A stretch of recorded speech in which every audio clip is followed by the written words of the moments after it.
पाकिस्तान की 50 साल की तारीख में कभी इतनी महंगाई नहीं हुई जो आज है। वो बेचारे मजदूरों को क्या बनेगा? कैसे वो घर में अपने बीवी बच्चे पालेंगे?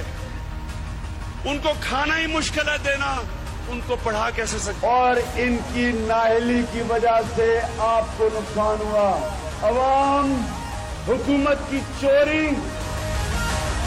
इसकी करप्शन और इसकी नाअहली की कीमत अवाम महंगाई से दे रही है। उसके खर्चे इतने बढ़ गए हैं, ट्यूबवेल का बिल वो नहीं दे सकता, खाद काल की गांव पहुंच गई है, तो इस वक्त किसानों का बहुत बुरा हाल है। आपको कम से कम 5 रुपए लीटर पेट्रोल और केरोसिन ऑयल की कीमत कम करें और 20 रुपए लीटर डीजल की कीमत कम करें।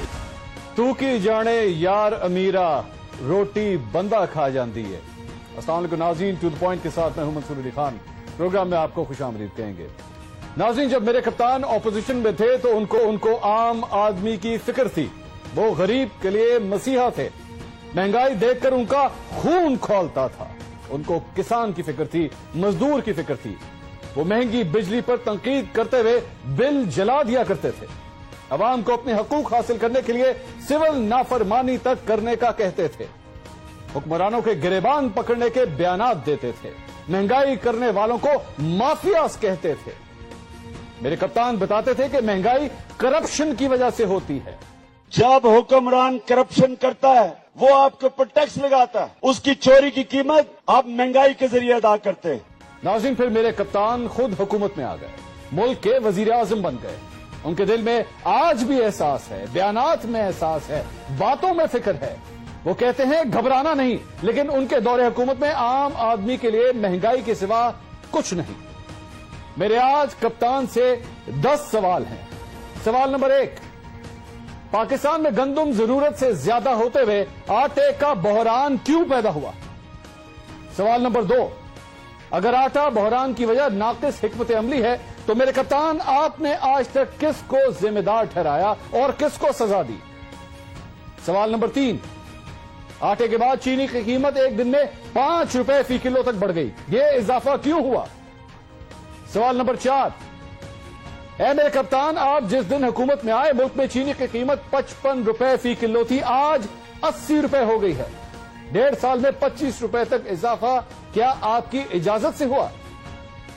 सवाल नंबर 5, सब जानते हैं शुगर मिल्स के मालिकान आपके दोस्त भी हैं और काबीना में भी हैं। क्या आपने उनसे कभी पूछा कि चीनी महंगी क्यों हो रही है?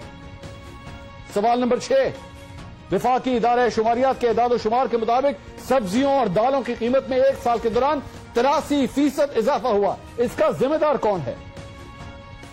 सवाल नंबर 7, जब आपने इख्तिदार संभाला तो पेट्रोल की कीमत 95 रुपए फी लीटर थी, आज 117 रुपए है। हुकूमत अपने टैक्स कम करके अवाम पर बोझ कम क्यों नहीं कर सकती? सवाल नंबर 8, आपने हुकूमत में आने के बाद गैस की कीमतें 400% तक बढ़ाई। अब एक बार फिर गैस की कीमतों में 5% तक इजाफे की समरी भिजवा दी गई है। क्या यह अवाम के साथ जुल्म नहीं है? सवाल नंबर 9, ऐ मेरे कप्तान, जब आपने हुकूमत संभाली तो बिजली के 1 यूनिट का रेट 9 रुपए था, आज यूनिट का रेट बढ़कर 15 रुपए से ज्यादा हो चुका है। आम आदमी को किस बात की सजा दी जा रही है?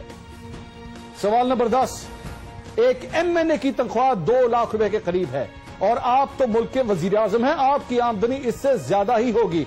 आपने अभी कल ही कहा है कि इस तनख्वाह में आपके खर्चे पूरे नहीं होते। अपने घर में रहता हूं, अपना खर्चा देता हूं, जो तनख्वाह मिलती है उससे मेरे घर के खर्चे पूरे नहीं होते। ऐ मेरे कप्तान, कभी आपने सोचा है कि सिर्फ 15 से 20 हजार कमाने वाले मजदूर का घर कैसे चलता होगा? तो ऐ मेरे कप्तान, ये नया पाकिस्तान है या महंगा पाकिस्तान?